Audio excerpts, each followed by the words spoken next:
Tami Egonu. I'm going to read chapter 1 from my final book in the Bird Trilogy called A Blue Lark Sang. Chapter 1, July 1883, Harmoot Hall, Derbyshire, England. The spacious room is dark save for a single stout candle that melts slowly in a holder on the wooden floor. The tiny flame is enough to expose a different side of the personality. Daytime offers one angle of the truth, one that can hide all kinds of demons behind politeness. It can appear with a million different guises, and if unaware, one can glide through believing the illusion is real. The dark, however, is just as deceptive, but she sees the truth so much clearer. That is her observation of day and night. Ugliness hides in the light, whilst darkness reveals the truest nature. Or more appropriately, it is Amelia's experience of people. There is only a dull drone, so faint that to concentrate upon it causes the sound to disappear. Lying in water, Amelia's eyes are wide open. Her petite body is completely submerged. Shadows hardly flicker. Sash windows are open. There is no breath to disturb the utter listlessness. Staring at a mural of cherubs on the ceiling drained of colours, Amelia sees through it and ponders on the space above and below the mansion, filled not with air and earth, but with chains and locks. The drone turns into a soft spud, and she places a hand over her heart and knows already that it beats out of sync. The noise does not come from within. Coming up briefly, she inhales deeply and then again sinks steadily to the bottom. San Francisco happened over 100 years ago, or so it seems as it continues to recede into the distance. Amelia and Wilbert had remained living there in the bustling, metamorphosing city for almost a year. Every detail once bursting with life, sound, smell, people, atmosphere, is gradually fading. For all the gifts she possesses, Amelia has not discovered the ability to hold on to those senses that can be so overpowering in the moment. It is often difficult to even reclaim a memory with picture postcard clarity. There are still colourful exceptions, visions of kites flying above sandy beaches and Freddie, sweet, adorable Frederick Chamberlain, who wanted Amelia to become Mrs. Chamberlain, except she could not see a future as his wife and cried for the pain inflicted into his spirit. It is but a temporary cut, she had told him tenderly, and will heal much sooner than you can believe possible right now. Amelia had seen instead another young lady wearing that ring, that had belonged to Freddie's maternal grandmother. But she did not confide this information because it was so terribly important not to draw attention to her difference. Colour of skin is a difference Amelia cannot and does not want to conceal. However, the magic within must be hidden at all costs. There are other memories too, of invincible mountains and fascinating landscapes that left her stunned in awe, from voyages on ships to ports all around the world. Her spinning globe is thick with little paper flags that mark the countries visited with Wilbert. If not for Wilbert, Amelia smiles at the silent mention of a surrogate father's name. Wilbert has given her everything, much more beyond mere material possessions. He has provided love, remains overprotective, and is Amelia's only confidant. Wishing with all her heart that her close companion could fly too, she imagines them flying together, discovering cities abandoned for centuries and races of people impossible to imagine on lands too far to venture without wings. Amelia loves the ocean with its ever-changing moods, and its vastness is truly gratifying. All men should travel the seas to realize how insignificant we are as a species, Wilbert had expressed more than once. The sea could consume this ship and nobody would ever find us. It keeps its secrets close to its dark chest. But you, my dear Amelia, you are my significance. What is normal to Amelia is not deemed conventional in society. If the truth were revealed, then Bethlem Royal Hospital, or rather Bedlam, as it is popularly known, would become her home. I am a sister to the ocean, she thinks, with secrets stored in a private harbour. Of course, Wilbert will not allow fate to dispose such cruelty, and yet there is a creeping fear that threatens her peace and rattles at the edges of every waking hour. What if Wilbert cannot protect me from a destiny that cowers behind an opaque wall? Then another terrifying thought. How shall I survive without him? Up for air, she wipes her eyes and stares into a bleak corner. Oceans and rivers suffused with torment threaten to drag her under, and she wishes she could exercise fear and memory. Steering her thoughts away from a mild panic, Amelia slides back beneath the water into Bedlam. Having visited the mental asylum in Southwark only once, what she saw shocked her terribly. Every morsel of the colossal space was eaten up by madness and torture, so that even a sane person inevitably would lose their mind. The screams, yells, indecipherable shouts, and constant clawing of the nearly tangible air, cloyed with their foul stench, was unlike anything she'd ever witnessed.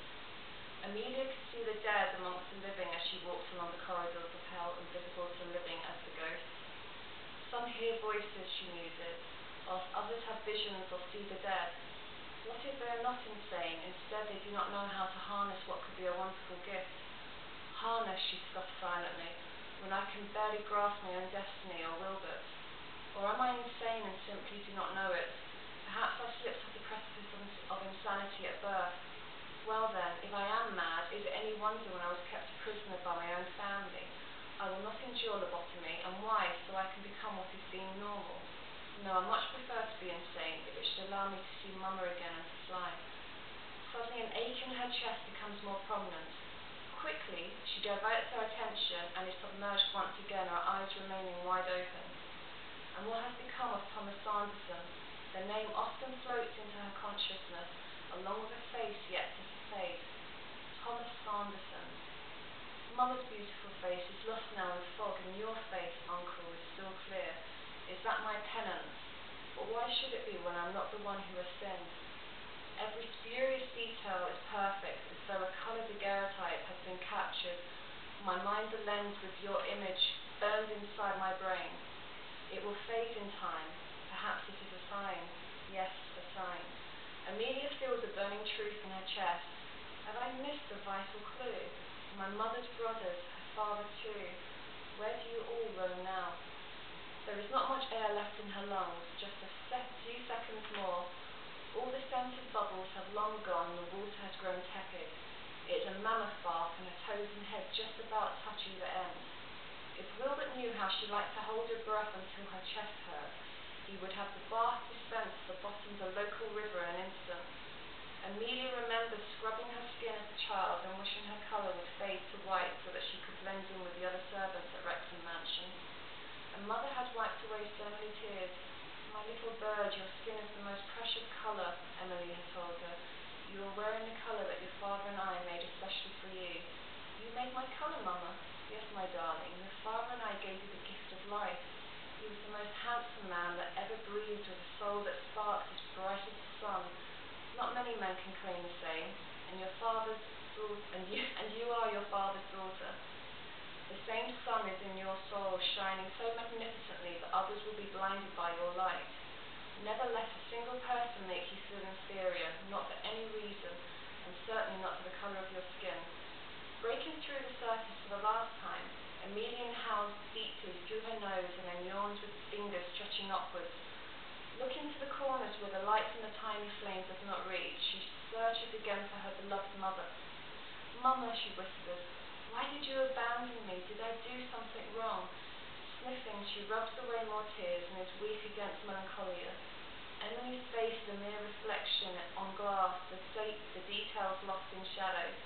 The last time seen when Amelia was barely 13 years old.